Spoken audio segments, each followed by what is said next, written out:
Bonsoir. Je ne vous imaginais pas si nombreuses.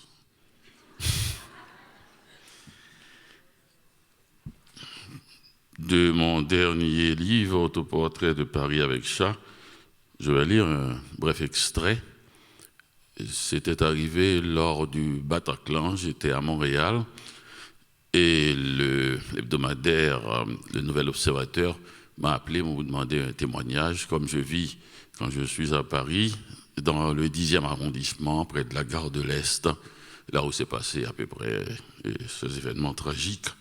J'ai répondu qu'il fallait laisser d'abord parler les témoins, ceux qui étaient là, ceux qui ont vécu cela. Vous savez, on a presque inventé une sorte de cohorte de gens qui donnent l'impression d'être toujours partout, là où les événements se passent, qu'on appelle généralement des vedettes ou des personnalités connues. Il reste quand même qu'il y a des gens qui subissent ces événements, quand même.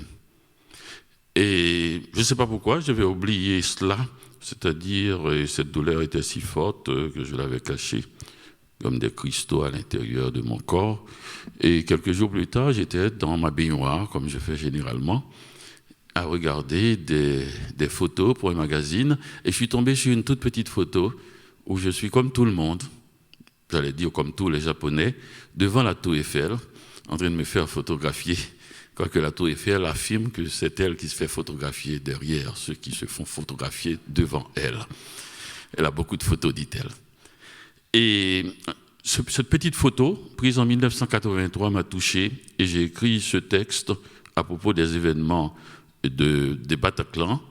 Et je crois c'est le dernier mot seulement qui rappelle ces événements-là. Tout le reste me semble joyeux. Je marche de jour comme de nuit dans Paris depuis si longtemps déjà que je me demande qui habite l'autre, toujours ému de savoir qu'un poète nommé Villon l'a fait avant moi, qu'un libérateur comme Bolivar y a séjourné en dandy, que mon jeune voisin Jean de la rue Masson a fêté son 20e anniversaire jusqu'à l'aube dans un bistrot situé en face d'une petite place faiblement éclairée. J'aime savoir qu'il existe une ville où les femmes aiment marcher de nuit sans s'inquiéter des ombres, et aussi parce qu'on y trouve une station de métro avant la fatigue. J'aime flâner dans une ville où les quartiers contrastés fleurissent au bout de nos rêves. J'aime m'arrêter à la terrasse des cafés pour observer le ballet des serveurs. J'aime écouter dans le métro les conversations des jeunes filles qui racontent la soirée d'avant. J'aime voir les jambes nues tout le long de l'été. Cet art de vivre qu'aucune autre ville ne connaît mieux que Paris et que personne n'a mieux chanté que Villon et Aragon, ou cette jeune fille croisée boulevard Richard Lenoir qui s'est exclamée « Je me suis cassé le talon, mais je m'en fous si c'est à Paris ».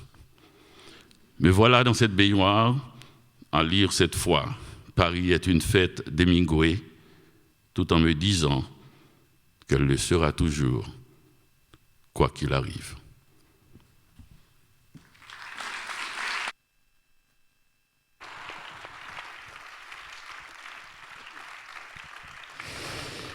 Bonsoir à toutes et à tous, un grand merci d'être venus aussi nombreux ce soir pour ce moment exceptionnel, ce grand entretien exceptionnel avec monsieur Dany Laferrière. Merci beaucoup Dany Laferrière d'être avec nous, je peux vous le dire au nom de toute l'équipe d'O les Beaux Jours, nous sommes vraiment ravis de vous recevoir ici dans ce festival, c'est un honneur.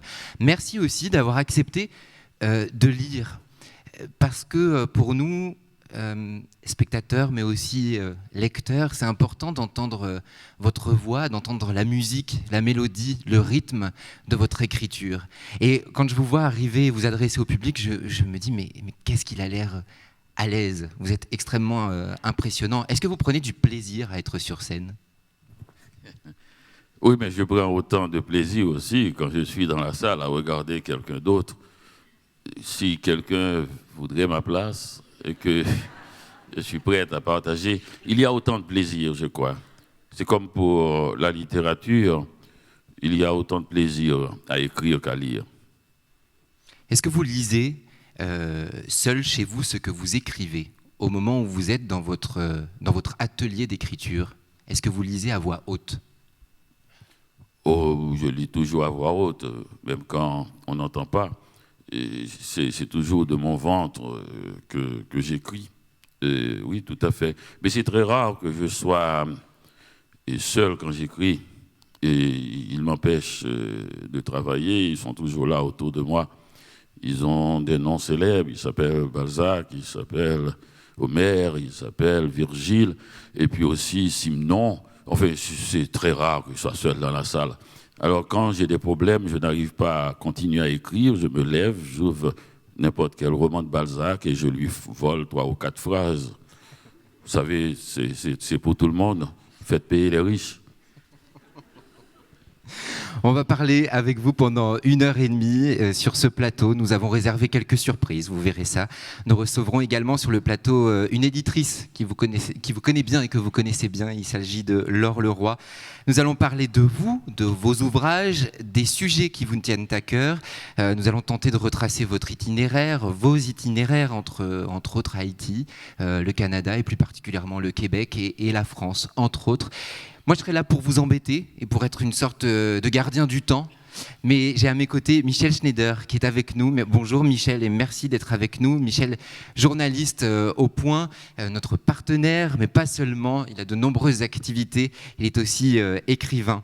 Michel, avant de vous passer la parole pour un premier tour de questions qu'il vous a préparé, Dany Laferrière, je voudrais qu'on regarde 2 photos. Dany Laferrière, 2 photos assez personnelles, je crois. En tout cas, je ne sais pas qui les a prises exactement, mais on est allé extraire ça de votre bibliothèque d'images. Je crois que c'est un moment assez important. On va regardez, nous, on a le moniteur juste là. Je crois que c'était un moment assez important. On avait envie de diffuser ces photos dès le début, comme ça, de cet entretien. Je pense que ça s'applaudit, effectivement, pour poser un petit peu le décor. Parce que ça pose son homme, comme on dit familièrement. Oui, je suis habillé. Quel souvenir vous gardez de cette journée-là? En 2013, vous êtes élu à l'Académie française. Ces photos ont été prises plus tard, ont été prises en 2015 pour votre discours de réception à l'Académie française. C'est quoi, là, votre sentiment en revoyant ces photos? Vous savez que j'ai voulu être en Haïti lors de mon élection à l'Académie française. J'ai même... J'aurais pu d'ailleurs perdre cette élection puisque une des plus anciennes traditions, c'est la visite aux anciens académiciens, aux académiciens tout court. Je ne l'ai pas faite parce que je n'avais pas le temps. Je voulais être en Haïti. Si par chance j'ai été élu, je voulais que ce moment-là, je voulais le vivre en Haïti pour une raison simple. Parce que ce pays est un pays souvent blessé et qui, malgré tout, a gardé le français. Une des langues les plus riches, les plus fortes, le français d'Haïti, et une des langues la langue sur laquelle Haïti avait le plus, presque autant que sur le créole. Vous savez, en Haïti, si vous faites une faute de français, vous devez au moins changer de quartier.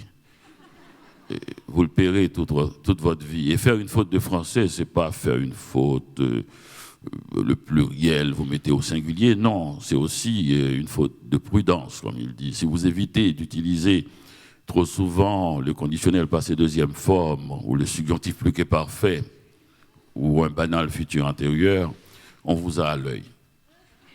On vous a à l'œil. On voit le genre d'individu que vous êtes. Donc, pour moi, il fallait que je sois en Haïti. Et quand l'élection est arrivée, jusqu'à peut-être un mois plus tard, je n'avais pas eu d'émotion personnelle, puisque tout le monde vivait cette émotion à ma place. Il a fallu qu'un soir à Montréal, dans mon appartement, que je ferme la porte de mon bureau que je prenne une bouteille de vin rouge et que je lève ce verre enfin à moi en me disant Dany Laferrière, membre de l'Académie française, au fauteuil de Montesquieu et de Alexandre Dumas fils. Il a fallu un mois. J'espère que c'était une bonne bouteille. Oui, c'était une bouteille, oui, de bon vin. Bien mérité. Michel Schneider, c'est à vous. Dany Laferrière, à 65 ans, décoré, adulé, célébré, encore vert, malgré l'habit de même couleur que vous avez revêtu en 2015, et qui, paraît-il, fait vieillir ceux qu'on dit immortels, vous restez engagé et dégagé, révolté et survolté, mais vous êtes surtout un merveilleux écrivain qui, dans sa langue maternelle, entièrement réinventée, tout en y étant entièrement fidèle, a su dire son goût de la vie et sa passion de mettre en mots les odeurs, les images, les sensations venues de loin. Mais si j'avais à faire votre portrait, moi qui ne sais pas plus que vous l'art du dessin, ce qui ne vous a pas empêché de faire votre dernier livre entièrement à la main, écriture et dessin compris, si j'avais donc l'art du dessin, je vous représenterais en enfant. Un enfant, ça ne marche pas comme un adulte, ça ne petonne pas comme un vieillard, ça court tout le temps, peut-être pour ne pas tomber. Je vous pose donc d'abord une question paradoxale. Est-ce que vous avez déjà connu cet état qu'on appelle la dépression ? Êtes-vous de ceux qui partent dans tous les sens et à pleine vitesse par peur de l'immobilité mélancolique ? Oui, c'est une question grave, mais si elle est vraiment bonne, je ne pourrais pas y répondre tout de suite, parce que ce sont des questions, on en a 2 ou 3 comme ça, qu'on garde dans sa poche tout le long du chemin et qui deviennent à la fin des pépites et se changent en livres. Et est-ce que, oui, peut-être, si je regarde un peu mes livres, il y a toujours quelqu'un qui reste immobile et un autre qui bouge sans cesse, comme dans l'odeur du café, où c'est ma grand-mère qui est toujours assise à la même place à boire du café. Et tandis que dans le charme des après-midi sans fin, je suis toujours en train de flâner dans la ville et de retrouver le soir ma grand-mère qui me donnait l'impression, à part de boire du café, d'être la personne qui ouvre la porte et ferme la porte, comme dans une de ces mythologies grecques. Et, ou encore dans Comment faire l'amour avec un ex sans se fatiguer, où il y a un jeune homme qui reste toujours couché, qui s'appelle Bouba, qui croit que Allah est Dieu et Freud est son prophète, et l'autre qui s'en va un peu partout dans la ville de Montréal à draguer les jeunes filles, à leur proposer des cafés, des conversations, à tenter d'étourdir ces gens avec des récits venus de loin. Donc l'idée d'un qui ne bouge pas et d'un qui bouge habite mon travail d'écrivain. Peut-être que je suis à la fois constamment sous pression et constamment en dépression, qu'avec le temps, cette grand-mère qui était une personnalité physique concrète, réelle, ordinaire, quotidienne, est devenue une part de moi et que je ne sais plus quand je reste immobile ou quand je cours. Vous écrivez « La rareté des livres à la maison rendait le récit sacré ». Est-ce que vous êtes devenu écrivain en lisant, en ayant autour de vous toutes ces présences familières des grands auteurs du passé, ou bien en vivant? Est-ce qu'on peut devenir écrivain en ne quittant pas sa chambre de livres? Non, je pense que c'est les deux quand même. Il faut les deux. Et c'est vrai que je reste d'ailleurs un lecteur. Dans mes livres, il y a toujours beaucoup de livres. Je parle des livres, je raconte leur histoire, je parle des écrivains, de ceux qui écrivent ces livres. Et dans à peu près tous mes livres, sauf dans la collection haïtienne, publié par Laure Leroy chez Zulma. Et oui, il y a deux mouvements. Vous savez, c'est toujours un moteur à deux temps. Et il y a ce temps où je suis dans la bibliothèque, où je lis, je relis plutôt d'ailleurs, je crois que relire, et il n'y a rien de plus intéressant que de découvrir un livre qu'on avait compris différemment et de voir combien on s'était trompé, mais ce n'est pas grave, on ne se trompe pas. Et dans son imaginaire, et on se renouvelle tout simplement, et en même temps quand même de plonger dans le fleuve de la vie et d'y aller franchement. Et j'ai été celui-là. J'ai travaillé pendant 8 ans dans des usines à Montréal. Et j'ai été sans domicile fixe en arrivant. J'étais ouvrier illégal. Et donc, j'ai été celui qui était dans la vie. Je ne crois pas que j'ai fait œuvre uniquement, j'allais dire, romanesque à partir de l'imaginaire. Et je crois que aussi, je n'ai pas vécu pour écrire. Et je ne ferai pas cette injure à la vie. Et j'ai vécu tout simplement, mais je crois que j'en ai mis un peu dans mes livres. Vous savez, j'ai tendance à croire qu'au début de ma vie d'écrivain, que les livres venaient de moi, venaient de ce que j'avais vécu, de la description de ma chambre à Montréal, de la petite galerie à Petit Goave, de cette nuée de tente que j'ai connue à Port-au-Prince. Et bien finalement, après une trentaine de livres, je commence à croire que je viens de mes livres. Et qu'ils m'attendaient dans un futur comme ça, et qu'ils étaient là, et que je ne pouvais pas ne pas les écrire. Ce qui serait impossible, c'était de ne pas les écrire. En ayant vécu ce que j'ai vécu, en connaissant l'alphabet, en croisant les mots, en aimant le faire, il était fatal que je finisse par écrire L'odeur du café.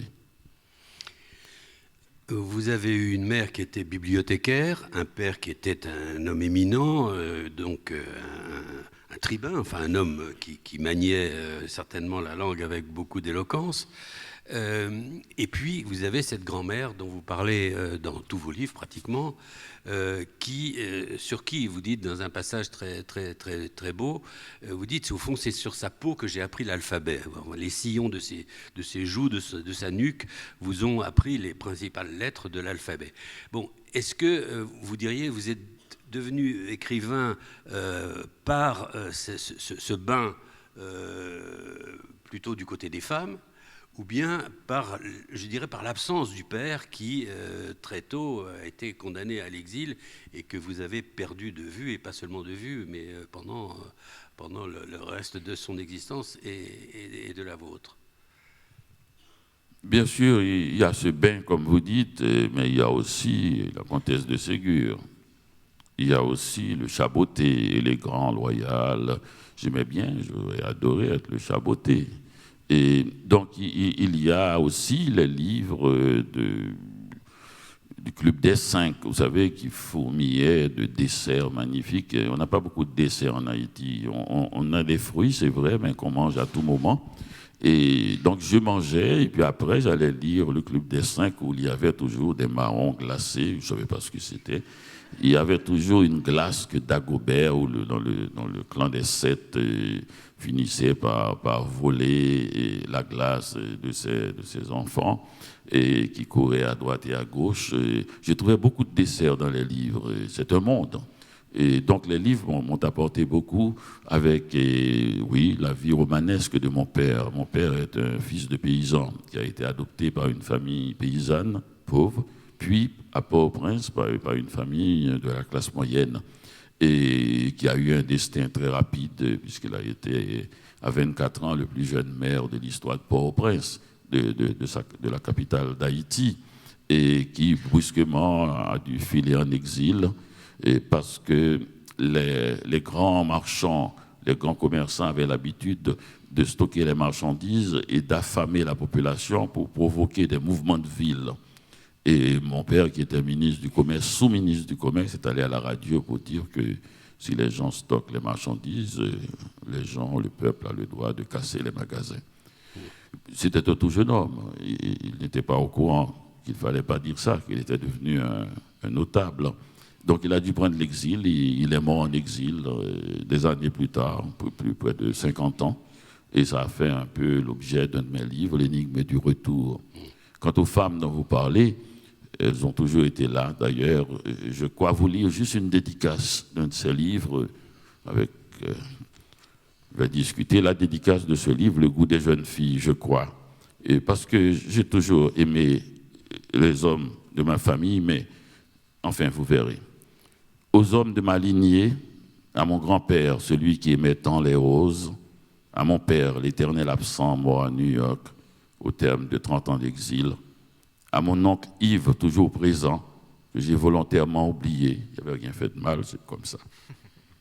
À Christophe Charles, le mari de mon unique sœur, qui a écrit un livre sur ma gloire Sainte-Aude, à tous ces hommes, à leur manière sincère, courageux et honnête, qui trouveront un jour, j'espère, leur chantre. Pardonnez-moi de le dire ici, seules les femmes ont compté pour moi. Et elles sont toutes dans mes livres, et ces hommes n'y sont pas. C'est comme ça, vous savez. On va recevoir, puisque vous avez pris en plus ce livre en particulier, Dany Laferrière, avant de poursuivre sur votre œuvre et votre itinéraire. Je pense qu'on va continuer à parler d'ailleurs d'Haïti avec elle. Laure Leroy, sur le plateau. Laure Leroy, c'est une personne que vous connaissez bien parce que c'est une de vos éditrices. On reconnaît très facilement cette collection dans les librairies, puisqu'elles sont toujours, les couvertures sont toujours extrêmement colorées. Bonjour Laure Leroy. Bonsoir. Vous allez bien? Mais bien contente d'être là avec vous, oui. Quand on lit le catalogue de votre maison d'édition, on voyage à travers le monde entier. Et lorsqu'on y regarde de plus près, on voit qu'il y a tout de même 2 pays qui sont particulièrement présents ou qui se détachent. Ce sont Haïti et l'Islande. Pourquoi ? Mais je ne m'en suis pas rendu compte tout de suite, mais j'avais envie de vous raconter peut-être comment j'ai rencontré Dany Laferrière, si vous voulez, en 2012 au festival Étonnant Voyageur. Et je l'avais déjà lu, mais je ne l'avais pas rencontré. Et j'ai redécouvert à cette occasion plein d'écrivains haïtiens. Et je suis tombée amoureuse. Alors, pas de cette littérature au sens où chacun était excessivement, totalement différent. Ce qu'ils avaient en commun, c'était une force d'imaginaire, une force de raconter des histoires et de raconter la magie du monde. Chacun, que ce soit Jacques-Stéphane Alexis, Marie-Vieux Chauvette, etc. Et Dany Laferrière, avec une voix très singulière, mais quelque chose de vibrant, de très très fort, qui est en commun. Et ça, on le retrouve en Islande. Drôle de voyage. La même magie, cette même force incroyable et cette même passion pour l'imaginaire, pas pour l'imaginaire en soi, mais comme source pour nous toucher, pour nous émouvoir, pour nous transporter, pour nous transformer comme ce que fait la littérature. Est-ce qu'il n'y a pas un autre point commun qui est, ce sont des îles, Haïti comme l'Islande, comme l'Irlande qui a donné à la langue anglaise la plupart de ces grands écrivains. Est-ce que, Dany Laferrière, est-ce que le fait d'être né dans une île ne vous pousse pas en quelque sorte à en sortir par la langue, par le récit, ce sont les Islandais qui ont inventé les premières sagas, les premiers romans. Est-ce que le fait d'être né dans une toute petite île dont on voit les limites ne vous donne pas cette envie d'échapper par la langue, par la littérature? Par un cri écrit. Parce que si vous criez, vous êtes sur une île, on ne vous entendra pas. De très loin, il y a le vent. D'ailleurs, à côté d'Haïti, le frôlant, il y a le canal du vent. Donc, on ne vous entendra pas. Il faut bien l'écrire. Oui, c'est vrai, et ces pays comme ça qu'on ne peut pas entendre et qui ont vécu des choses extraordinaires, vous avez dit, l'imaginaire, les sagas. L'Islande, d'une certaine manière, a inventé bien avant le roman. Ces sagas, d'ailleurs, on les appelle les sagas, les romans un peu vastes. Et et aussi d'autres choses dont les autres doutent encore. Et beaucoup de gens doutent qu'ils ont découvert l'Amérique avant tout le monde. Et pour Haïti aussi, il y a beaucoup de gens qui ne savent pas que Haïti, déjà en 1804, ou bien avant, en 1790, s'est révolté contre l'armée napoléonienne en 1802 et l'a battu, a repoussé cette armée hors des frontières de Saint-Domingue et pour en faire un pays indépendant en 1804, le 1er janvier 1804, le premier jour d'une nouvelle année, pour la première fois, un peuple nègre entre dans le concert des nations. C'est ce qui a été dit ce jour-là. Donc, beaucoup de gens l'ignorent. Deuxième république en Amérique, et seul peuple qui soit sorti de l'esclavage avec une indépendance, une autonomie totale qui n'a pas été conquise entre des confettis et des toasts sur un gazon. Une indépendance, une vraie indépendance. Et donc ça, tout cela vous gonfle en même temps, vous sentez une frustration, quelque chose, une injustice profonde, je ne sais pas. Mais peut-être la mer, peut-être les poissons, le ciel étoilé finit par adoucir tout ça et le changer en musique. Et d'où vient toute cette musique qui a touché Laure Leroy un jour? Oui, Laure Leroy, quand vous parlez de Dany Laferrière et de son écriture, on entend, vous aimez, quand on en a parlé, vous aimez donner ce mot de vibration. Il y a quelque chose comme ça qui vibre dans son écriture. Mais il y a une phrase qui revient souvent dans Autoportrait de Paris avec chat, qui est le narrateur qui nous dit « Je suis dans un autre univers ».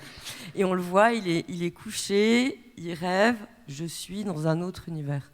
Et quand on ouvre un roman de Dany Laferrière, c'est pas quelqu'un qui nous raconte une histoire, mais on est vraiment transporté dans un autre univers.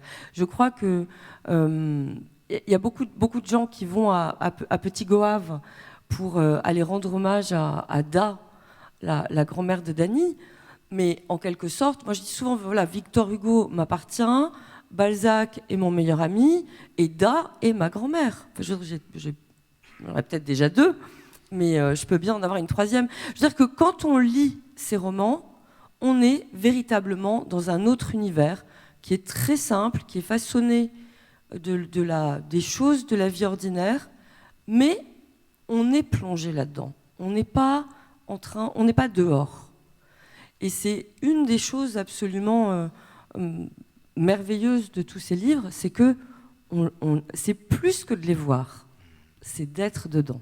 Vous comprenez, Dany Laferrière, cette mécanique qui fait que lorsqu'on va lire votre livre, on va être plongé dedans et on va s'approprier les personnages, on va même s'approprier, comme le dit Laure Leroy, votre grand-mère. Est-ce que vous avez compris comment ça fonctionnait, vous, au moment où vous écrivez, pour nous donner ça à lire et nous plonger dedans? Non, quand j'écris, je suis là-dedans, je ne peux pas prendre une distance. Tout ce que je peux dire, si on en cause là, en ce moment, c'est que ce n'est pas de moi cette technique. Et ce n'est peut-être pas une technique, mais ça vient du fondement même de la peinture primitive haïtienne. Les peintres primitifs, ou dits primitifs, sont mes maîtres, parce qu'ils ont inventé une technique qui passe secrètement, comme sous les radars. La technique est pourtant simple. Pendant longtemps, ou encore aujourd'hui, dans la peinture occidentale, le point de fuite se trouve au fond du tableau, la perspective, et invite celui qui regarde à pénétrer dans le tableau. On le voit bien dans certaines œuvres de De Chirico, et même on a fait des films où l'on voit un personnage vivant pénétrer dans un tableau, flâner. Donc c'est une invitation au voyage, à pénétrer. Le voyageur, c'est-à-dire celui qui regarde, il a toute autonomie, mais il sent bien, il se sent aspiré quand même par un point tout au fond du tableau et qu'il aspire. On en est conscient d'un monde complètement fermé, formé, autonome. Tandis que dans la peinture primitive, et on a l'impression qu'il n'y a pas de savoir-faire, que les personnages, comme les décors, se bousculent pour se mettre en avant du tableau. Il y a une sorte de bousculade, et assez souvent très populeux, il y a beaucoup de gens, jusqu'à ce qu'on... Moi, j'ai regardé beaucoup et j'avais compris tout simplement le point de fuite est de l'autre côté, dans le plexus de celui qui regarde. Et cette bousculade, c'est pour pénétrer les gens qui regardent. Et cette technique, elle est très simple parce qu'elle annule l'esprit critique. On vous habite, vous êtes possédé, on veut votre âme. Alors, tous ces personnages rentrent en vous et finissent par vous posséder, annulant l'esprit critique et vous donnant en échange le goût du merveilleux. Merci pour cette réponse très très claire. Laure Leroy, puisqu'on vous a sur le plateau pour quelques minutes, on a quand même envie de connaître un peu l'envers du décor. C'est comment de travailler avec Dany Laferrière? Comment ça se passe le travail entre vous deux, entre l'éditrice et l'auteur? C'est d'une très grande simplicité. Vous savez, les plus grands écrivains sont ceux qui sont le plus à l'écoute. Donc, avec un jeune romancier, on va se battre comme des chiffonniers. Avec un grand écrivain, on va tout de suite être d'accord, on va discuter des choses. Maintenant, vous savez, c'est une série de livres que je republie, qui sortent en poche chez Zulma, qui était publiée il y a 15-20 ans au Serpent à Plumes. Donc, je suis enchantée de les republier, mais mon travail d'éditrice est davantage de les mettre en valeur que d'avoir un travail vous voyez, de relecture. C'est plus, il y a un travail d'affinage dans la mise en forme, davantage qu'autre chose, mais Dany est toujours évidemment à l'écoute. Et puis, voilà, mais maintenant c'est très très joyeux. Vous savez, quand on a la chance de publier un d'aussi beau livre, ce qui est important, c'est ça, c'est ce partage-là pour rendre à nouveau accessible, rendre à nouveau présent chez les lecteurs des livres auxquels on tient tellement. Et quand on partage ça, c'est-à-dire l'amour de ces livres-là, eh bien, c'est plutôt très joyeux. Un grand merci, Laure Leroy, d'être venue témoigner ici ce soir au Théâtre de la Criée. On voit qu'en fait vous avez presque une relation idéale avec Dany Laferrière dans cette relation éditeur. Surtout, au fond, elle n'a pas dit la vérité. Ah, il y a une partie de elle a la vérité. Non, elle n'a pas menti. Mais il y a une partie de la vérité d'abord qu'elle ne sait pas et une autre qu'elle a tue. Celle qu'elle ne sait pas, c'est que les livres, à leur première, quand c'était publié au Serpent à Plumes, ça avait été déjà publié au Québec, et ça n'a pas été bien corrigé non plus. Et d'abord, Le charme des après-midi sans fin, j'ai tellement détesté ce livre que je n'arrivais pas à le relire pour le corriger, et ça me donnait envie de vomir. Ça peut arriver, c'est une allergie physique, c'est pas que le livre était. Et le livre, quand il est sorti, et j'ai entendu quelqu'un le lire près de moi et rire, c'est par le rire d'une lectrice que j'ai aimé ce livre. Donc il n'a pas été très bien corrigé. Arrivé au Serpent à Plumes, on a supposé, parce que c'est un livre qui est charmant, vous savez, les gens charmants comme les livres charmants sont souvent mal corrigés. Et de leur charme, c'est un peu échevelé. Et on n'a pas envie de les corriger, comme on dit. Et c'est Laure Leroy qui les a corrigés finalement. Et qui les a habillés, réhabillés. C'était très, très, très joliment habillé par le Serpent à Plumes aussi. Et c'était très difficile de prendre la succession, pour ceux qui connaissent le Serpent à Plumes à l'époque, l'édition Motif, comment c'était joli.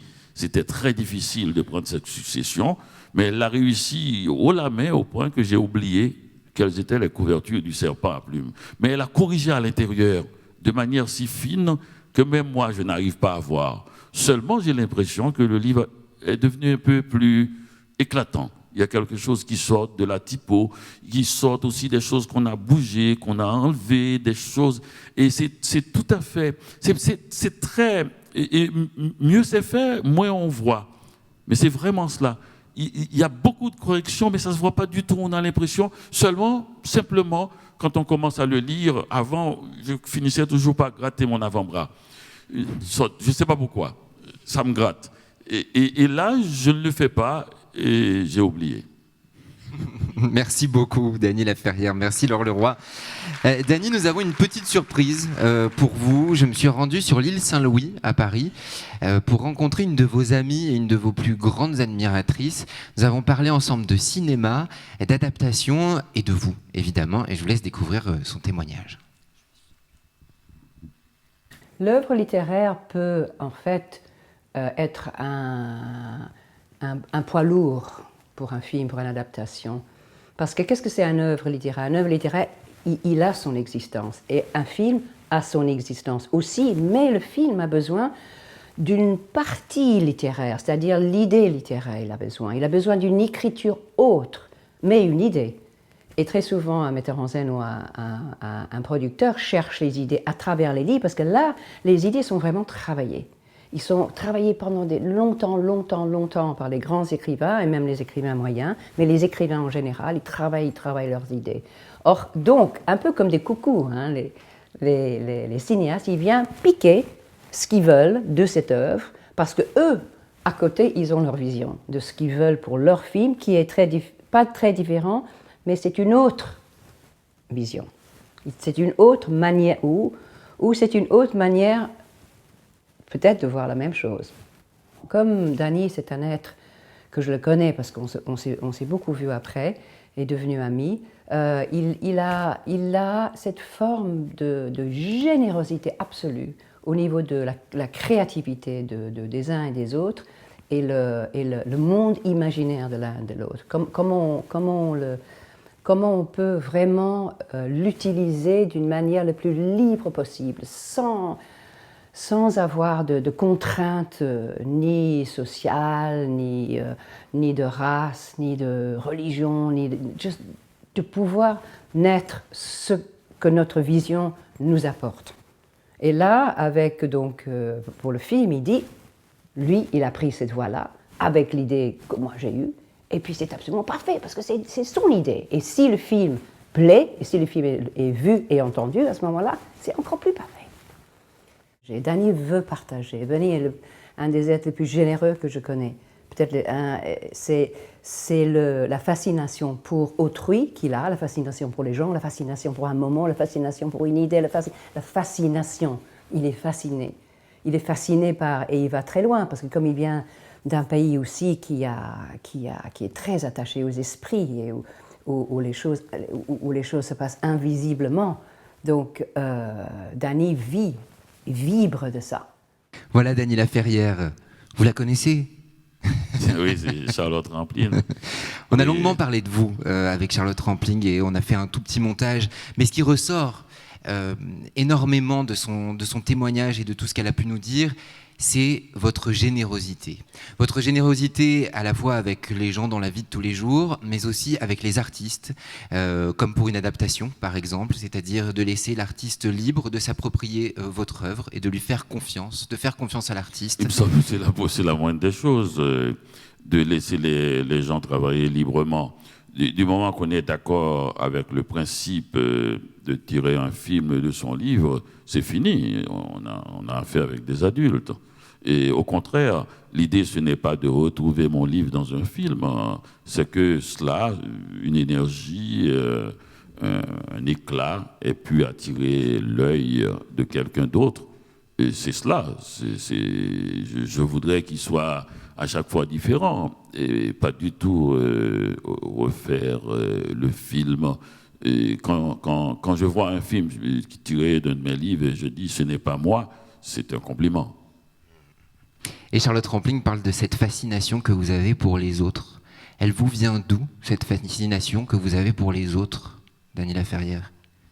Vous croyez que c'est possible d'être en face de Charlotte Rampling sans être fasciné par elle? Ah, elle parlait d'elle. Elle me vient de son éclat intérieur, mais comme elle est généreuse aussi, elle croit que tout le monde produit cette même impression qu'elle produit sur les autres. Je ne vous crois pas, mais bon, c'est pas grave. Michel Schneider, c'est à vous. Dany, vous avez raconté dans Le cri des oiseaux fous vos débuts dans le métier dangereux, en tout cas sous les dictatures, qui sont, comme leur nom l'indique, des endroits où on vous dicte ce qu'il faut dire, ce qu'il faut écrire, ce qu'il faut penser. Donc ce métier dangereux de journaliste que vous avez quitté quand vous avez vu un de vos amis se faire fracasser le crâne par les tontons macoutes. Et à ce moment-là, vous avez pris le chemin de l'exil. Est-ce que la lecture et l'écriture vous ont aidé dans ces débuts difficiles que vous avez rapportés à l'instant à Montréal, vous ont aidé à survivre? Enfin, je retourne la question autrement. Est-ce que vous seriez devenu écrivain si vous étiez resté tranquille, peinard, à Haïti, entre pas papa et maman, mais enfin, si le régime avait été autre, si Bébé Doc n'avait pas succédé... Mon père n'était pas en Haïti, j'étais plutôt entre maman et papa Doc. Entre maman et papa Doc, oui. Et Bébé Doc, ensuite, qui a pris la succession...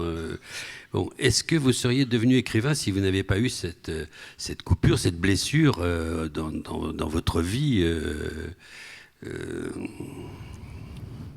Enfin, je ne pense pas qu'on puisse parler au conditionnel avec quelque chose d'aussi substantiel que la littérature, parce que pour que ça puisse sortir en chant, il faut qu'on ait digéré tout avant.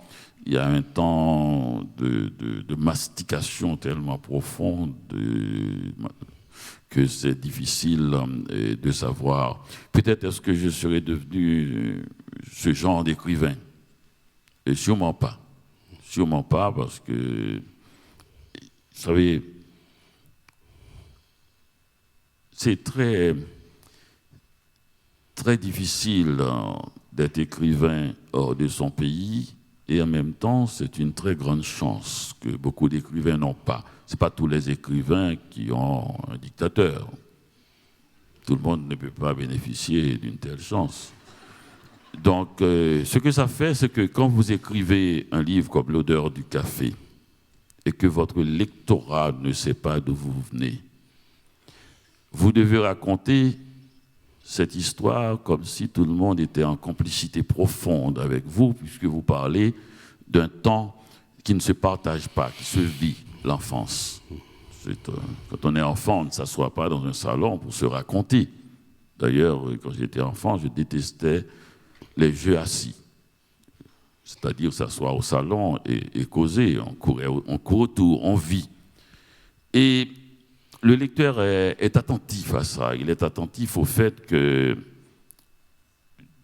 d'être dans l'impression d'une sincérité totale, qu'il est de l'autre côté, qu'il regarde un monde dont il ne connaît pas les codes et qu'au fur et à mesure, par une sorte de dévoilement, un à un, tout cela vient et finit par presque s'appliquer à lui et brusquement, étrangement, une personne de Marseille pense quoi?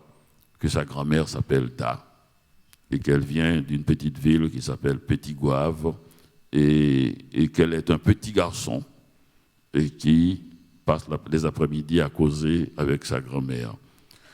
Mais en fait, vous devez, enfin moi, il y a une sorte de ruse quand même de la narration qu'il faut intégrer à l'intérieur du texte pour permettre cette accessibilité profonde sans qu'on perçoit une manipulation de magicien, mais plutôt une sorte d'évidence de peintre primitif.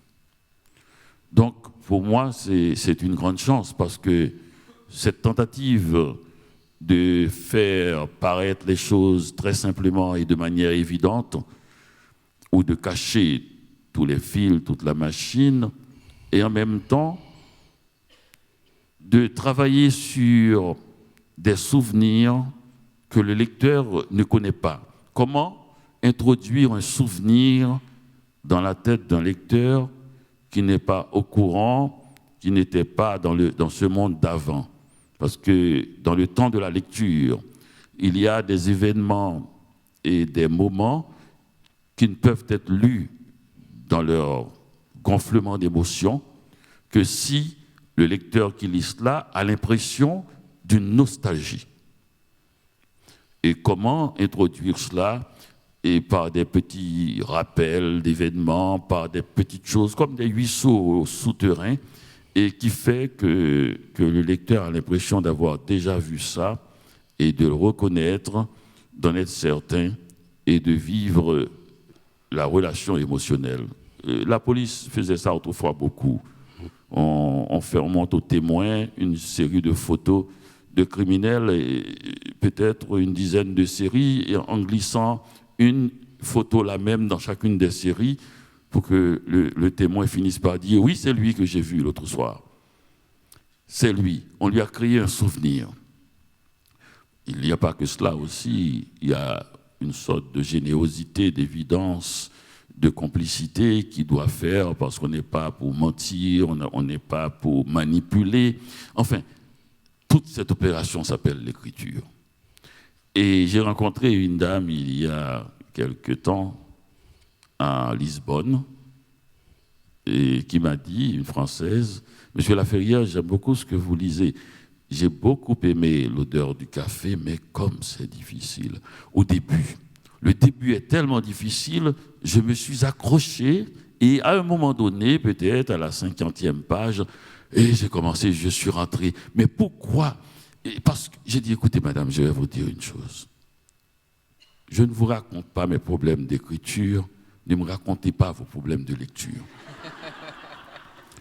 La difficulté que vous avez eue, ça s'appelle la lecture.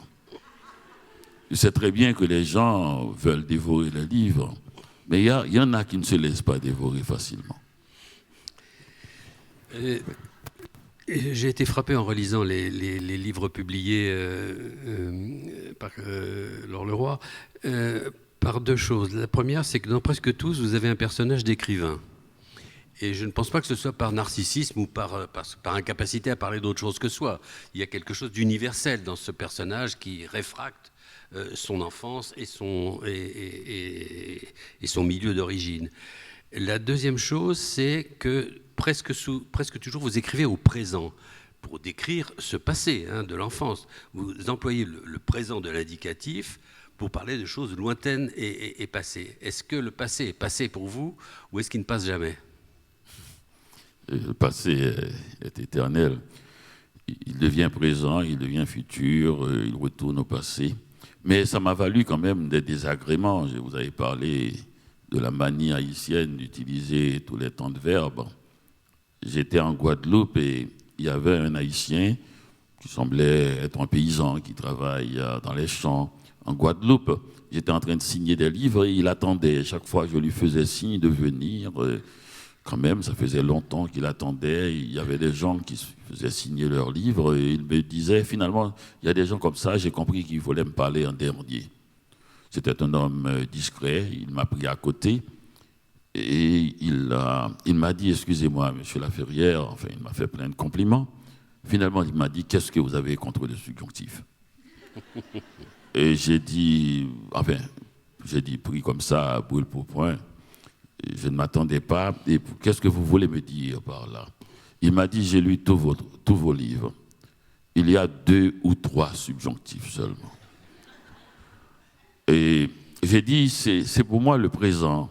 Et j'ai fait je ne sais pas pourquoi, si c'est lié à l'exil, à ce déplacement d'un lieu. Vous savez, le lieu est incontournable, dit Glissant. Et je suis parti du principe de l'immortalité. Je ne parle pas de l'académie. Je trouve d'ailleurs bien vaniteuse l'académie, et je crois même que mourir, c'est une forme de courtoisie, beaucoup plus qu'un autre. Ça me tuerait de ne pas mourir. Quand les autres meurent, c'est vraiment d'une impolitesse inacceptable. Non, je veux dire, cette éternité, qu'un papillon puisse vivre 24 heures et croire qu'il a vécu autant qu'une tortue. Et cette éternité-là, ce présent chaud de l'indicatif, me met dans ce que Laure Leroy appelle un autre univers. Un endroit où l'on ne meurt pas. Et c'est l'univers de l'enfance et qui n'a pas encore confronté la mort. Ils confondent très vite la mort, souvent, celle de leurs grands-parents. Et donc, pour moi, ce présent de l'indicatif est extrêmement important, d'autant plus qu'il est inatteignable. Au moment même où vous l'écrivez, il était déjà parti. Donc, pour moi, c'est très, très, très important. Quant à cet écrivain qui se balade dans mes livres, c'est le grand magicien dont parle Thomas Mann. Ce n'est pas du tout moi, c'est pas du tout. C'est la rêverie de l'enfance. C'est pour moi l'être qui a créé l'objet le plus magique qui soit. Il n'y a pas de plus grande magie qui se passe sous nos yeux que de voir quelqu'un dans le métro, les yeux baissés sur un livre et d'ignorer que cette personne se trouve en ce moment dans un lieu que l'on ne connaît pas et il y a 4 ou 5 siècles et qu'elle n'est pas avec nous et qu'elle ne nous entende pas et qu'elle fait quelque chose d'incroyable et de magique, elle se tait quand un mort parle. Je vais simplement lire un tout petit extrait, justement, où vous parlez de la lecture dans Autoportrait de Paris avec Chat. Un petit extrait au début que j'ai vraiment beaucoup aimé, où vous parlez de votre passion pour la littérature et à quel point les livres ont été importants dans votre vie, qu'ils ont été là pour vous consoler aussi, dans des grands moments de tristesse. Et vous écrivez « Je revois dans ma tête tous ces moments passés à lire ». Cette joie d'enjamber la fenêtre pour me retrouver dans un nouveau monde. On reste immobile, tout concentré, et ainsi on traverse les siècles, comme les frontières. Et si on veut aller plus loin, on n'a qu'à fermer les yeux. Oui, et on va dans un endroit, quand on lit, que personne ne connaît. C'est un ailleurs, et on va dans le même endroit quand on écrit aussi. Et on le fait pour ça, c'est pour ça que je ne comprends pas cette manie de référer l'écrivain à son lieu natal. C'est précisément pour quitter l'espace où l'on est physiquement qu'on écrit, pour traverser, enjamber la fenêtre, comme vous avez dit. Et quand on écrit, comme quand on lit, on le fait pour aller dans un endroit que j'ai déterminé d'ailleurs. Vous allez où? Nulle part. Joli coin.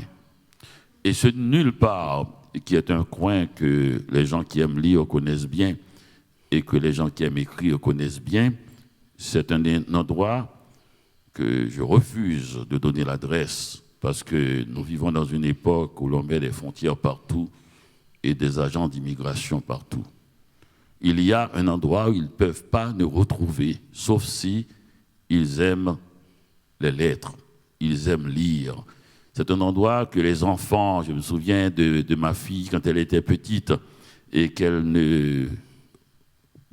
un soir je l'ai entendue marmonner, ensuite lire péniblement chaque lettre et ensuite qui forme un mot, ensuite le mot suivant, le verbe et la fin, le dernier mot, revenir 4 ou 5 fois et finir par lire la phrase et crier. Papa, je sais lire. Et ce cri, c'est le cri exactement dans les romans maritimes de celui qui voit une terre nouvelle. Les derniers mots de ce dernier livre, c'est l'enfance de l'art. Est-ce que ce retour, l'énigme du retour dont vous parlez, c'est le titre d'un de vos livres, est-ce que l'énigme du retour, c'est que le retour à l'enfance, finalement, contrairement à ce que dit Proust, il n'y a pas de temps retrouvé, parce qu'il n'y a pas de temps perdu. C'est-à-dire que l'enfance n'est jamais complètement perdue. Elle est toujours au présent. Enfin, en tout cas, chez l'artiste, chez l'écrivain, Baudelaire dit ça.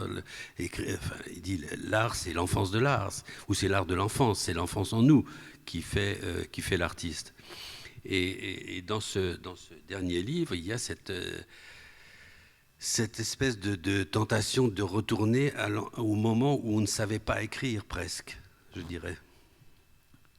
Vous savez, je passe mes jeudis avec des enfants de 90 ans à l'Académie française. Et c'est une folie que cette enfance, parce que c'est une très grande liberté quand la plupart ont terminé leurs œuvres et qui retournent et qu'ils oublient même certains passages. Il arrive un moment où on confond ce qu'on a lu avec ce qu'on a écrit et c'est magnifique. Il n'y a pas de limite, pas de frontières, c'est l'océan. Et c'est extraordinaire. Vous savez, la plus grande joie que j'ai eue en entrant à l'académie, c'est que quand Paris est énervé, quand les rues sont peu sûres, d'entrer dans cette salle et de traverser ce couloir où Voltaire, Racine, Corneille et tant d'autres, Pasteur, vous regardent et qu'à un moment donné, en pénétrant dans la grande salle des séances, de trouver ce silence, cette sérénité qui fait rire les gens en disant que ce sont de vieux gâteux qui se réunissent, alors qu'en fait, c'est une promesse de sérénité pour tout le monde. Dans ce monde agité où les gens sont toujours dans l'actualité, où tout doit être vendu, comme on dit, eh bien, il y a des gens qui parlent de livres, d'un érudit de 1503 qui a écrit ce texte en latin qu'on ne prend pas la peine de traduire puisque on est censé connaître le latin, et d'entendre, sans entendre cette fois la rumeur du monde, d'entendre la rumeur des siècles. Et je sens cette éternité, et c'est magnifique, et j'aspire à arriver à leur âge, puisqu'on sent tous là, il y en a plein qui... tout le monde a à peu près 80 ans, et quand je pense qu'en Occident, c'est un défaut, alors que le pays d'où je viens, atteindre 60 ans, c'est une qualité extraordinaire. Un des écrivains africains avait dit qu'un vieillard qui meurt est une bibliothèque qui brûle.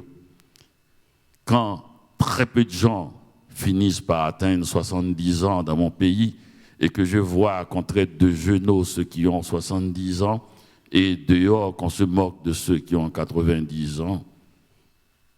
Mais pour revenir à ce que vous avez dit, je me dis j'attends avec tant d'impatience d'avoir 90 ans pour pouvoir écrire ce livre dont je rêve depuis si longtemps et qui ne pourrait être écrit qu'à 90 ans et dont le titre est « Une si longue enfance ». Peut-être une dernière question concernant cette rubrique sur votre carrière. Je sais que vous n'aimerez pas ce mot carrière d'écrivain. Dans votre discours d'installation à l'Académie, vous avez dit « Il est question d'inscrire la dignité nègre au fronton de Paris ». Ce mot nègre, vous n'hésitez pas à l'employer, d'ailleurs même dans un titre, dans votre premier roman. Est-ce que votre expérience de la France, est-ce que vous diriez que la France est aujourd'hui devenue un pays raciste ? Oh, le racisme. En arrivant à Montréal, je m'étais dit, si je veux devenir l'écrivain que j'ai toujours voulu devenir, il faudrait que je choisisse mes combats.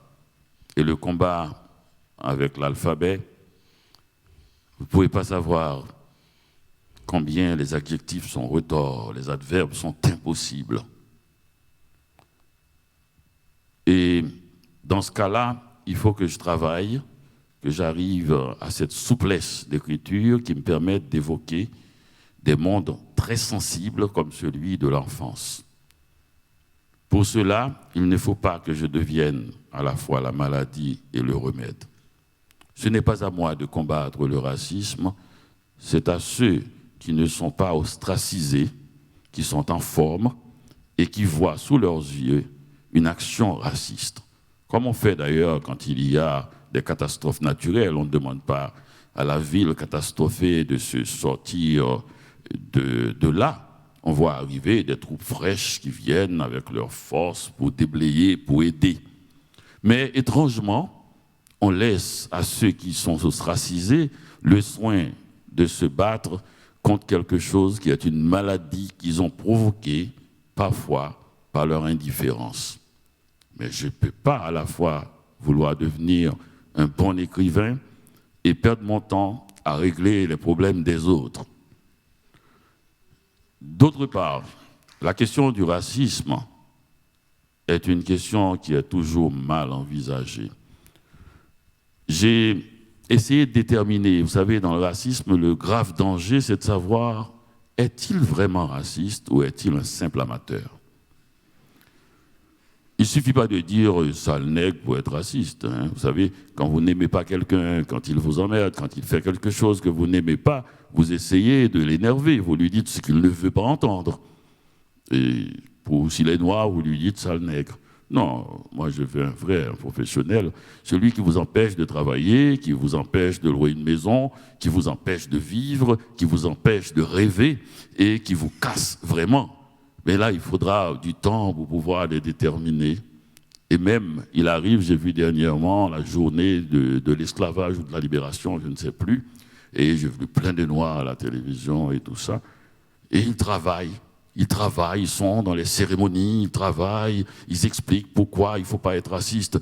Ils sont tout en sueur d'expliquer ça, alors que ce devrait être un jour pour eux où les restaurants devraient être gratuits, où les avions devraient être gratuits au moins pendant un jour, où ils peuvent aller dans les cafés, boire gratuitement. Ça, ce serait bien. Jour de repos, de l'énergie exploitée à travers les siècles. À propos de racisme, Dany Laferrière, on va écouter le témoignage d'une autre personnalité que vous connaissez très bien.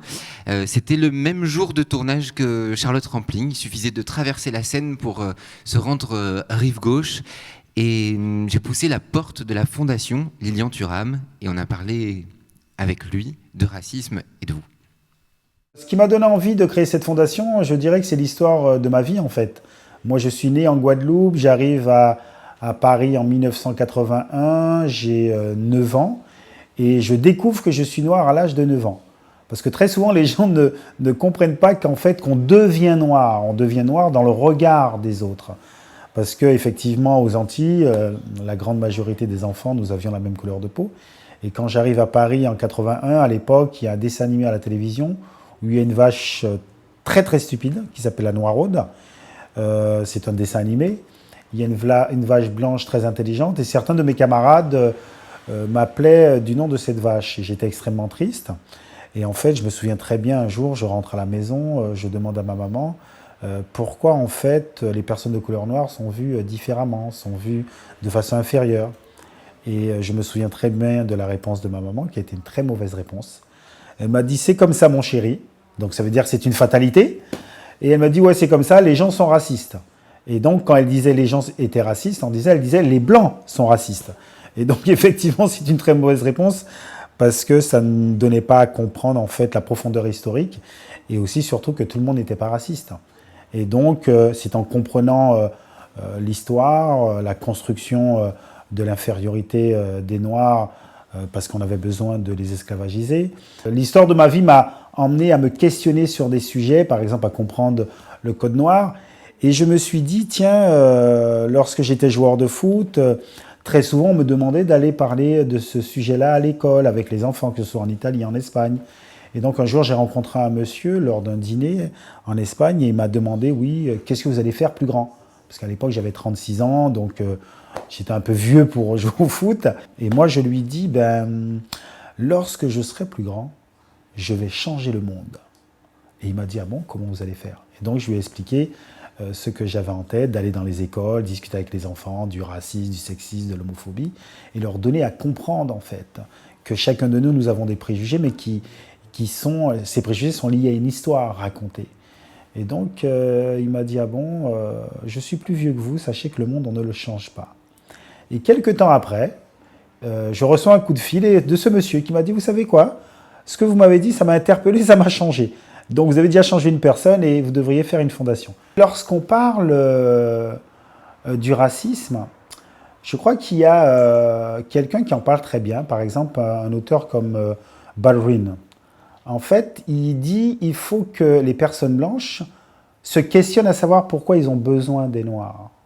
Parce que le racisme, c'est pas un problème de Noirs, c'est un problème de personnes blanches.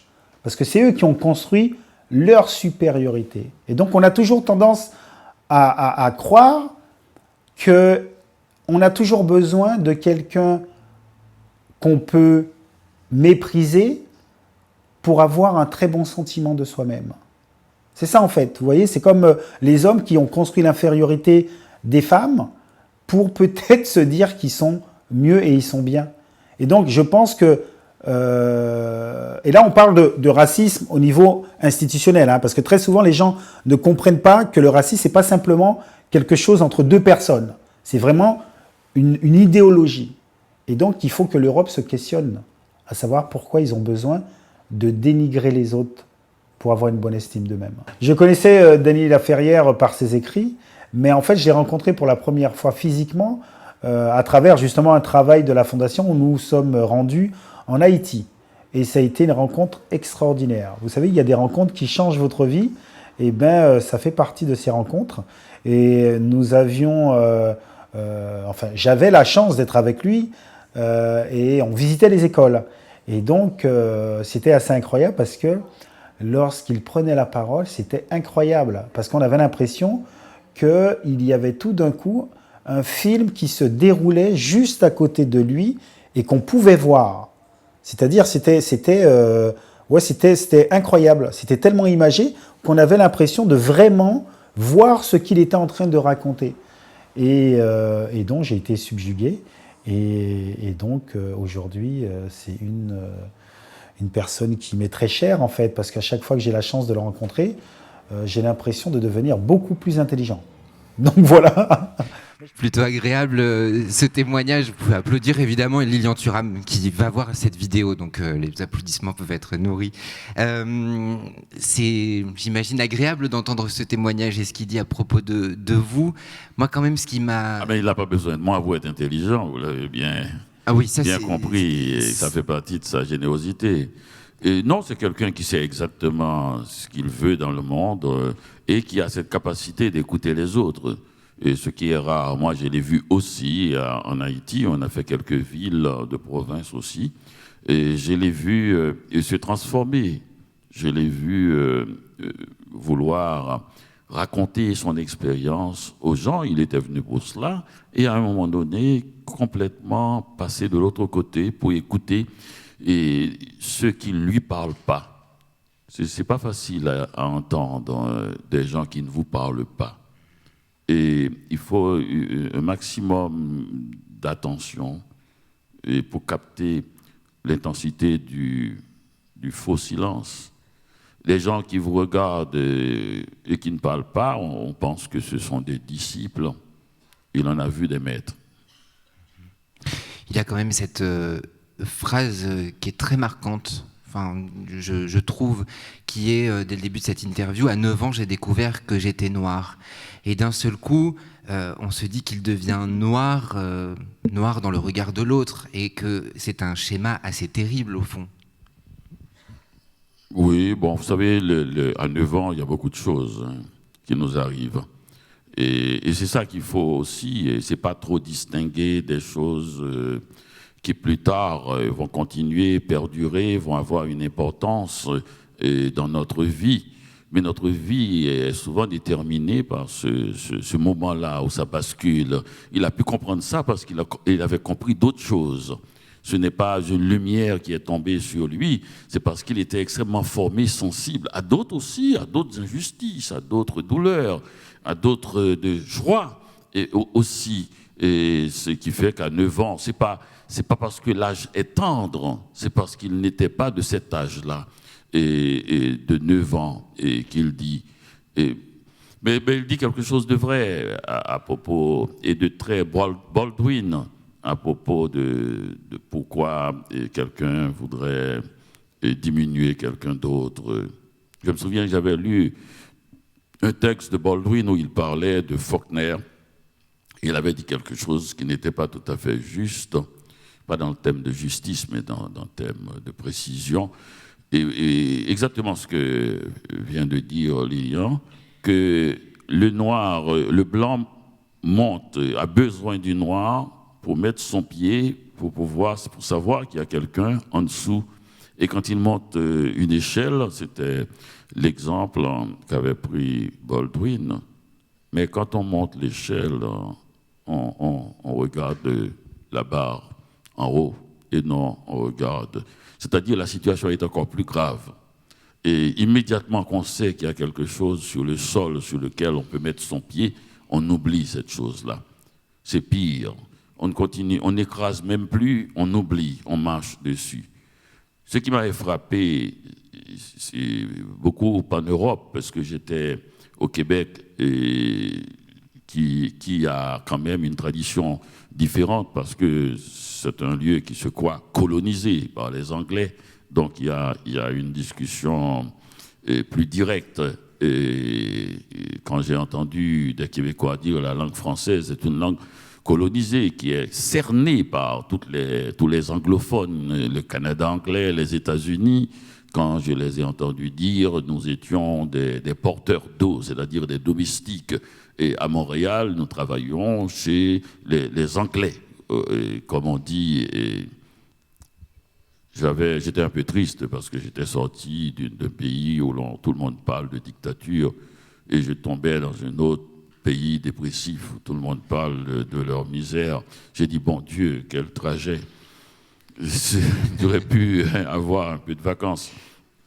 Alors j'ai écouté un peu et je suis venu en France et je suis tombé dans une nouvelle réalité, et celle où le colonisateur ou l'ancien colonisateur veut bien se délier, c'est-à-dire casser tous les liens avec la colonisation, et qu'il faut que je passe tout mon temps à leur expliquer qu'ils ne sont pas méchants. Et je ne connaissais pas cette possibilité. C'est-à-dire que je croyais qu'on allait prendre cas de ma situation, que je n'avais dans un salon qu'à dire « je suis un ancien colonisé, je viens d'un pays pauvre ». Eh bien non, le type il me regarde et il me dit « vous savez, c'est encore dur d'être un ancien colonisateur et que moi je vous aime ». Je ne comprends pas pourquoi on ne me croit pas quand je dis « oui, on vous croit, vous nous aimez, nous vous aimons ». Et ça prend du temps.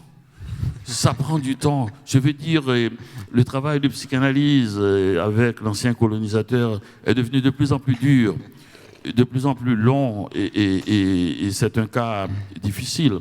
Il faudrait vraiment que l'État puisse allouer un budget et à ça, si on veut sortir de cette névrose coloniale. Michel Schneider, avant de vous passer la parole, je voulais juste quand même signaler que la fondation de Lilian Thuram n'est pas seulement une fondation qui lutte contre le racisme, mais aussi contre le sexisme, l'homophobie, les inégalités. Et il existe un site internet, vous pouvez aller le consulter. Et puis je signale aussi son livre « Mes étoiles noires ». Je ne sais pas si vous l'avez parcouru, mais c'est une sorte d'encyclopédie, d'abécédaire des grandes personnalités noires qui ont marqué Lilian Thuram. Et voilà, c'est un travail documentaire remarquable. C'est un homme remarquable, là aussi. Vous avez vu comment, vous savez, tous les préjugés qu'il pourrait avoir contre les footballeurs, comme si on donne un coup de pied à un ballon, ça enlève une partie de notre cerveau. J'ai jamais compris pourquoi c'est encore pire ou la même chose que si on a les cheveux blonds, on ne pense pas.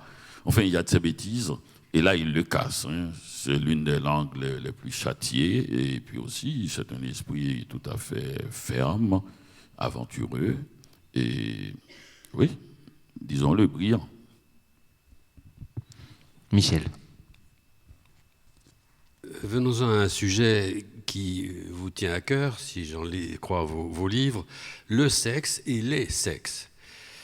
De même, comme le rappelait Lilian Thuram, de même qu'on ne change pas le monde en changeant le vocabulaire, en substituant aux mots nègre ou aux mots noir je ne sais quelle périphrase et en les interdisant pénalement, de même on ne change pas probablement le statut inégal des femmes par rapport aux hommes en changeant le vocabulaire, la syntaxe et en mettant en place une écriture dite inclusive.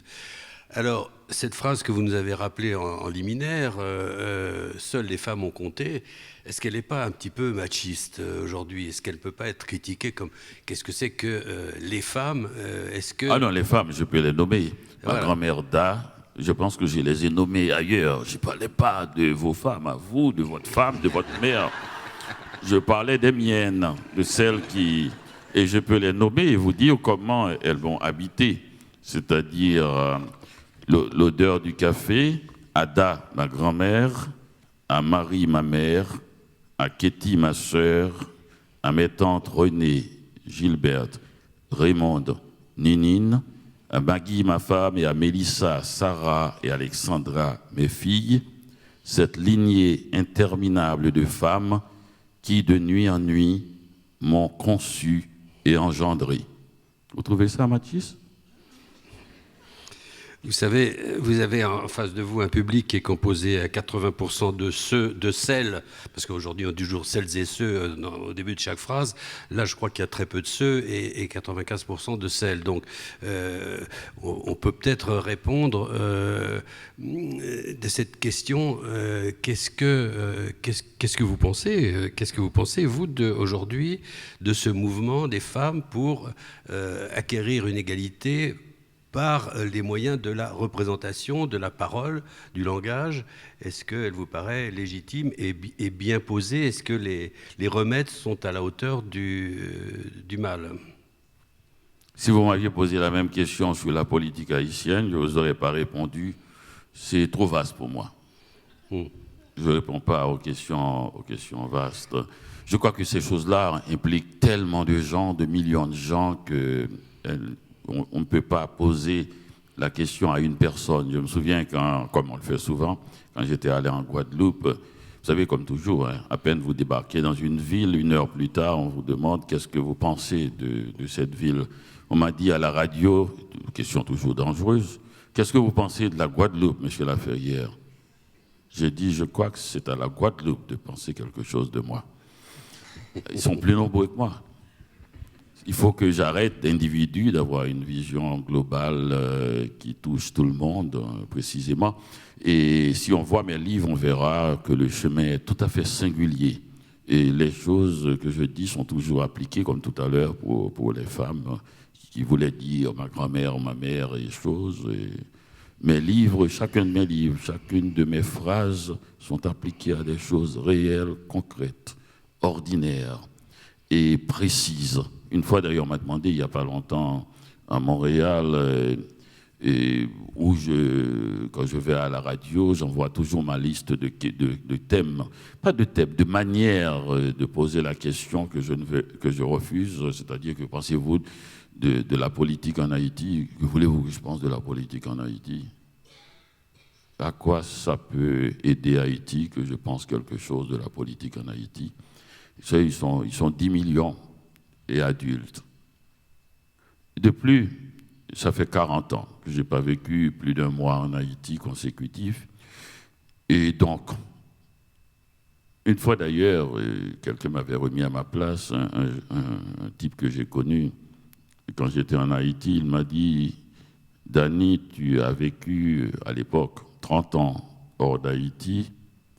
Moi, j'ai vécu ces 30 dernières années en Haïti. Elles furent terribles. La misère, la situation politique, les catastrophes naturelles, les coups d'État, les espérances brûlées. Et vous savez une chose? Nos métabolismes sont différents maintenant. Vous ne pouvez pas savoir qui je suis. 30 ans d'inquiétude constante, la nuit comme le jour, des coups de feu incessants, des manifestations, des vagues humaines qui traversent la ville avec des demandes dont on ne sait même pas où elles vont. Et il dit, quand vous avez vécu ça 30 ans, vous n'avez plus le même métabolisme que quelqu'un, il ne disait pas que j'étais riche, je ne suis pas, mais qui peut dormir calmement dans une ville tranquille comme Montréal. Alors j'ai arrêté de penser comme ça, de loin. Je ne me fais pas ce luxe.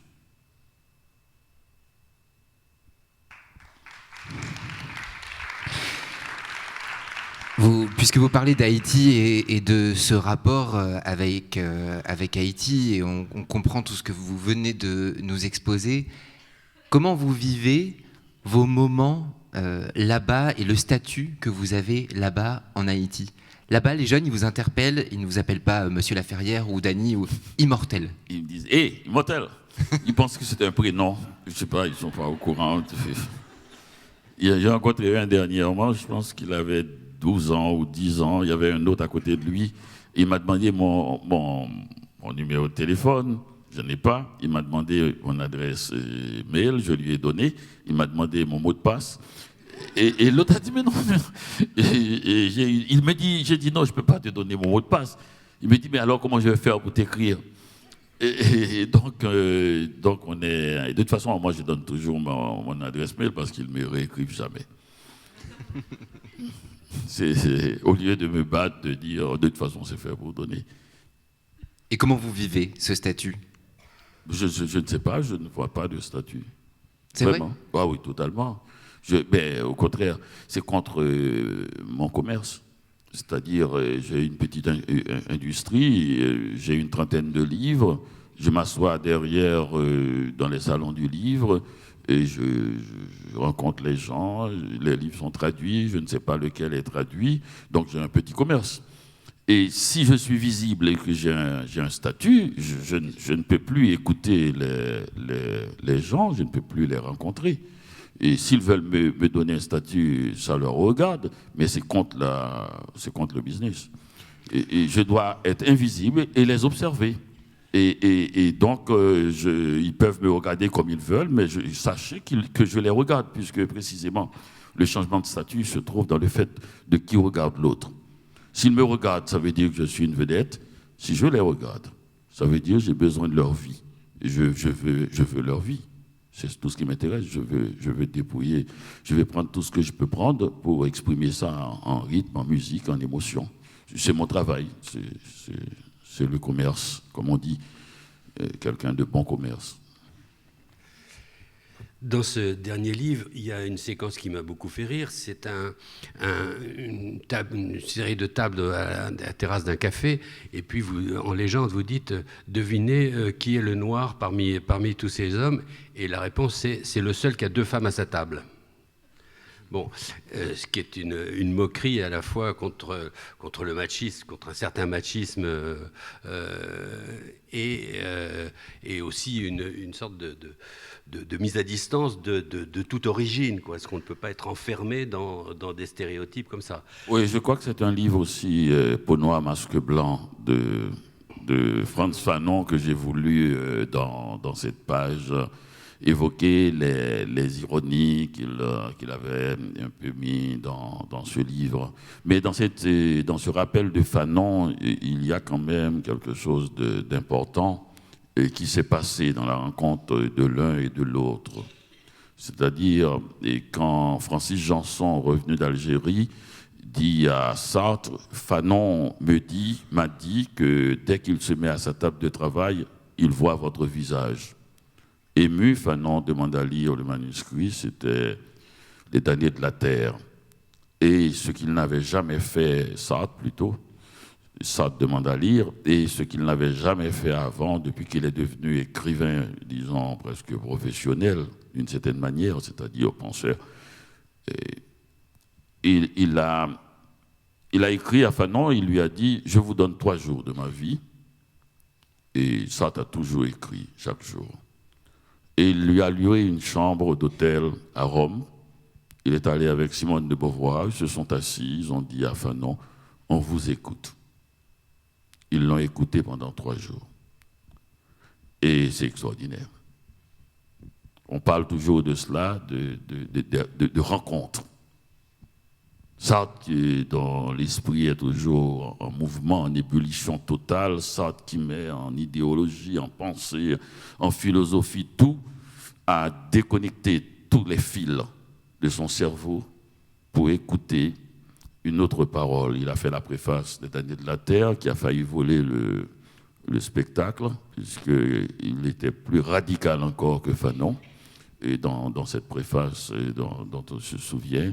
Donc il y a des moments comme ça où Sartre n'a pas toujours été quelqu'un que les gens aiment toujours, mais dans ce moment-là, ça n'était pas Sartre, c'est la rencontre de 2 individus, extraordinaire rencontre où la générosité totale de donner la seule chose qu'on peut posséder ou ne pas, le temps. Il lui a donné 3 jours de sa vie, ce n'est pas de l'argent. Je vous écoute, c'est Sartre, l'ancien colonisateur qui écoute l'ancien colonisé. Parce qu'il ne veut pas simplement lui donner des paroles de compassion, il veut entendre ce qu'il veut dire dans son extrême radicalité. Et il est allé plus loin que Fanon même. Si Fanon a demandé à ce qu'il se passe quelque chose, des exigences terribles, et Sartre a demandé même la mise à mort du colonisateur. Dans ce livre, il a failli même casser le livre d'une certaine manière. Donc il y a des passages comme ça dans ce livre, mais aussi il y a une page dont j'étais un peu bien content parce que j'ai résumé en une page uniquement avec des images l'écume des jours de Boris Vian. Oui, ça m'a plu de le faire, de montrer que c'est une sorte de grosse chose jaune, et comme un soleil, le nénuphar qui a grossi dans le ventre, et comment il s'appelle encore? C'est Colin et Chloé. Il y a des choses que ça m'a. Et quand on fait des choses comme ça, il y a des pages. Mais ce qui s'est passé, c'est que je ne sais pas, et pas une bonne écriture, je le dis souvent, je ne sais pas dessiner, je n'ai pas de chat. Je ne dirais pas comme Genet dit j'aime les chats, mais je n'aime pas les gens qui aiment les chats. Et je suis là comme ça, et je ne connais pas bien Paris, et j'étais tellement épuisé que j'ai voulu faire quelque chose que je n'avais pas encore fait, quelque chose qui pourrait me pousser et très loin, c'est-à-dire vers ce présent de l'indicatif dont on a parlé, ce présent continu, et c'est le dessin qui me l'a donné, comme une fleur au bout de mes doigts. J'ai vu arriver ce présent parce que c'est ça, on met des couleurs, c'est un autre monde, regarde, c'est le narrateur qui arrive au canal, le canal Saint-Martin, au canal Saint-Martin, ici, et donc c'est cela pour moi, et cette grande joie que j'ai eue pour une fois, et parce que tout simplement, vous avez parlé au tout début de dépression. Eh bien, il y a, à la fin de ce livre, ça c'est Balzac. Et on ne peut pas décrire Paris sans décrire cette ambition de Rastignac. Et ce qui est intéressant dans cette page, je dirais à droite, c'est qu'il ne faut pas la lire. C'est extraordinaire d'écrire. Moi, je l'ai écrit, mais vous n'êtes pas obligé de lire. C'est pour ça que c'est tout petit comme ça, mais tout est écrit. Et il ne faut pas la lire parce que vous allez comprendre tout de suite que vous n'avez pas besoin de la lire. C'est tout simplement tous les titres des romans de Balzac. Donc, dès que vous avez reconnu 2 ou 3, vous dites, bon, oui, bien sûr. Bien sûr. Et tout à côté, c'est Balzac et c'est cette fameuse culture que l'on connaît avec les femmes qui l'ont aidé, qui l'ont habité, et étrangement, à part Caro et Zulma Caro. D'ailleurs, Zulma, les éditions Zulma, ça vient de Zulma Caro. À part Zulma Caro, elle porte tout le prénom de Laure, comme sa mère, comme sa sœur, à lui. Donc il y a tout un univers. Il y avait une troisième page sur Balzac que j'ai malheureusement... ça, vous voyez bien que c'est le douanier Rousseau. Et ce petit être en vert et bleu qui est couché, c'est le narrateur, et il est dans un autre monde. Et là, autour, il y a un douanier Rousseau assez gai, et un peu moins bien que le vrai douanier Rousseau, et sauf le tigre. Je réclame, mon tigre est meilleur. On retrouve aussi Basquiat, par exemple. Et puis, effectivement, vous parliez quand même de Sartre, de Vian. Saint-Germain-des-Prés est assez présent dans ce livre, qui s'appelle Autoportrait de Paris avec chat. Mais enfin, quand même, on est aussi dans l'autoportrait. On rentre dans votre intimité, Dany Laferrière, à travers cet ouvrage. C'est un carnet de notes, quelque part. Oui, enfin, je ne sais pas ce que c'est que ça m'a permis vraiment de sortir de ce picotement qui me partout. Vous savez, je n'ai pas demandé à être noir, vraiment. Et je me retrouve à l'Académie française. Et deuxième, Senghor est mort depuis quelques années et il me laisse tout ce fardeau. tout le monde m'écrit. Vous me demandez comment appeler leur fils, comment est-ce qu'il faut adopter un enfant ou pas. Ah oui, oui, des choses. Parce que c'est comme ça, c'est normal. Vous êtes sous la lumière, c'est l'Académie française, parce que, qu'on le veuille ou non, le président de la République est venu assister à mon discours. Et c'est un rituel extrêmement puissant. Et à ce discours, je n'ai pas le droit, je n'ai pas à saluer le président de la République. Et même à la fin, quand je dois le saluer, et je dois compter les pas pour qu'il n'ait pas un pas en plus et que je dois être un peu légèrement plus haut. Enfin, vous savez, c'est parce que l'Académie, c'est tout à fait d'une grande liberté. On a 40 fauteuils parce que Louis XIV voulait venir un jour, parce que, vous savez, à l'époque, les réseaux, il voulait qu'un de ses neveux, duc, rentre. Et il est venu à la cérémonie et il fallait un fauteuil pour le roi, alors on a fait 40 fauteuils. C'est pour ça qu'on parle de fauteuil de l'Académie. Donc ça veut dire que c'est un espace extraordinaire que la France a trouvé et pour rendre hommage à l'esprit. C'est-à-dire la France a donné, pour la première fois, peut-être l'une des rares fois dans l'histoire du monde, mais vraiment, parce qu'il y a d'autres académies, le pouvoir à l'esprit. L'académicien a une épée, pourquoi? C'est le seul qui peut paraître devant le roi armé, à part un prince de sang. N'importe quel... Maintenant, moi-même aujourd'hui, je peux paraître devant Louis XIV avec mon épée. Et quelle épée en plus! C'est une épée que je me suis faite en Haïti d'ailleurs. Quand j'ai été élu à l'Académie, une dame haïtienne dans la rue m'a dit « Ah, monsieur Laferrière, vous n'allez pas vous faire armer par les Français. » J'ai compris que ce n'était pas une plaisanterie. Alors j'ai fait faire cette épée par un sculpteur haïtien et qui m'a dit après un mois, il ne m'a pas donné de nouvelles. J'ai dit « Qu'est-ce qui se passe ?» Il m'a dit « Ah, mon ami, on ne savait pas. C'était le tremblement de terre. La seule forge qu'on avait est tombée. Et je n'ai pas des pierres précieuses pour mettre. Je n'ai pas besoin de pierres précieuses, qu'est-ce que vous racontez là?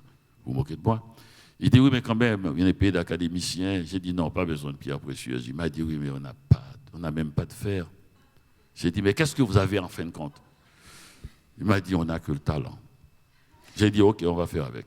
Et on a fait avec.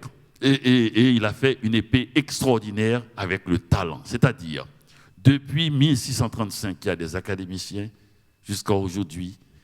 Une métaphore aussi simple, nette, concrète et efficace est arrivée pour la première fois. Il m'a dit, l'épée de l'académicien ne peut pas être une arme, ça ne peut être qu'une plume. Il a fait le bout comme une plume et il a mis même une goutte d'encre. À la fin, un petit rond qui représente la goutte d'encre. C'est la métaphore la plus simple, la plus normale d'une épée, c'est qu'elle soit une plume. Personne n'y avait pensé. Même le très spirituel Cocteau, qui a fait une épée en verre, personne n'avait pensé que l'épée de l'académicien était en fait une plume. Il a fallu en être démuni de tout, de pierres précieuses comme de forge ou de fer, pour être obligé de réfléchir et de penser à une métaphore poétique d'une telle puissance. C'est extraordinaire quand même comment... Et vous savez, moi je ne suis pas pour dire que les gens qui mangent bien ne peuvent pas faire des poèmes et les gens qui sont démunis seulement on doit à l'imaginaire.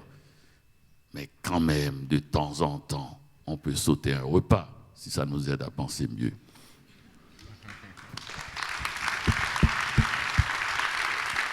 Dany Laferrière, il va être l'heure de se quitter. On voudrait simplement repartir un petit peu avec vos livres de chevet. On a fait une petite sélection qu'on va vous diffuser. L'exercice va être très court, si possible. C'est-à-dire que vous allez nous dire quelques mots à chaque fois sur ces ouvrages qui, je crois, sont très importants dans votre vie. Ça va défiler devant vous. Alors... J'arrive pas. Ah, la crucifixion en rose. Oh, Miller, c'est extraordinaire. Miller n'avait pas écrit un seul mot, pas un seul livre. Il était dans la voiture de son ami, un avocat qui lui donnait de l'argent. Ils étaient 5. Et le type a dit à côté, tu sais, ce type en arrière qui rigole, il n'a pas écrit une ligne. Il me fait croire qu'il est le plus grand écrivain du monde. Et pire, je le crois. On va passer... Ah oui, fiction. Le seul écrivain qui soit capable de regarder dans les yeux Homère. Il s'appelle Jorge Luis Borges. Il est aussi aveugle qu'Homère. Il a écrit des livres qui ont dérangé littéralement mon cerveau. Fiction d'abord, que j'ai découvert par hasard dans une bibliothèque, dans une librairie à Montréal, la librairie Québec-Amérique. Et j'ai été emporté, et cela fait peut-être 35 à 40 ans que je le lis chaque jour au moins. Pas le livre, l'auteur. Je n'aime pas les livres, j'aime les écrivains. C'est-à-dire, quand j'aime un écrivain, je le lis. Ensuite, nous avons Diderot, avec le neveu de Rameau. Qu'il fasse beau, qu'il fasse laid, c'est mon habitude d'aller sur les bancs du palais royal. Je m'entretiens avec moi-même de philosophie, de goût et d'art. Mes pensées, ce sont mes catins. Paris est l'endroit du monde et le café de la Régence est l'endroit de Paris où l'on joue le mieux à ce jeu. C'est ici que s'affrontent Philidor, le subtil, le solide. Alors, de cette phrase, Paris est l'endroit du monde et le café de la Régence est l'endroit de Paris où l'on joue le mieux à ce jeu, c'est-à-dire les échecs. Voltaire, un peu jaloux, a dit que c'était la phrase française la mieux balancée. Alors Baldwin, dont on a parlé tout à l'heure, et que citait Lilian Thuram également, la prochaine fois, le feu. Et il est laid, il est petit, il a les yeux globuleux, il est né à Harlem, il est l'esprit le plus pur, le plus juste, le plus intelligent de cette Amérique ensanglantée. C'est lui seul, qui a promis un matin calme et serein, pendant que tous les autres appelaient de leur vœu le sang. Cette prochaine fois, le feu, ce n'est pas lui qui l'appelle, c'est une phrase biblique d'ailleurs. Il a simplement dit, les Blancs ne retourneront pas en Europe, les Noirs ne retourneront pas en Afrique. Il vous faudra apprendre à vivre ensemble. Et un dernier livre, je crois que c'est le dernier, oui, L'espace d'un ciment, de Jacques-Stéphane Alexis, dont vous avez parlé tout à l'heure. Jacques-Stéphane Alexis est né en 1922. Il est mort assassiné par Duvalier en 1961. Il a vécu en France, il a écrit 4 romans chez Gallimard. Compère Général Soleil, L'espace d'un ciment. Il a écrit aussi Romanceo aux étoiles, Les arbres musiciens, et vient de publier dernièrement, même s'il est mort, vous savez, les écrivains sont capables de publier des livres après leur mort, chez Zulma, L'étoile absinthe. Et cet homme est d'un courage fou. Il a écrit une lettre à Duvalier, François Duvalier, Papadoc, en Haïti même, pendant qu'il y était présent, pour lui dire de ne pas toucher à sa personne, car il descend par 2 fois de l'empereur Jean-Jacques Dessalines, le fondateur de la nation haïtienne, et qu'il n'a peur de personne d'une certaine manière. Il est parti, il est pris de folie, il a vu Ho Chi Minh, il est allé voir Mao afin que la Chine se réconcilie avec la Russie. Il était fou, il se croyait le maître du monde parce qu'il était habité par un rêve absolu, celui de rendre les prolétaires plus heureux. Il est allé à Cuba, il a rencontré Che Guevara qui lui a donné une mitraillette. Vous savez, les gens qui rêvent comme ça, qui racontent des histoires qui ne sont pas vraies, mais qui voudraient qu'elles soient vraies, finissent par rencontrer des individus d'action d'une telle puissance qu'ils doivent, à un moment donné, faire ce qu'ils disent, faire ce qu'ils rêvent. Il est allé en Haïti avec 3 amis, il a été pris, assassiné. Et c'est ainsi qu'il est mort en 1922. Il est jusqu'à présent la seule chance qu'Haïti a eue pour avoir un Nobel. Un grand merci, Dany Laferrière, d'avoir été avec nous ce soir. Bravo. On aurait pu passer encore des heures avec vous, à vous écouter. Merci beaucoup, Michel Schneider. Merci à vous tous et toutes d'être venus ce soir pour ce festival Aux les Beaux Jours avec Dany Laferrière.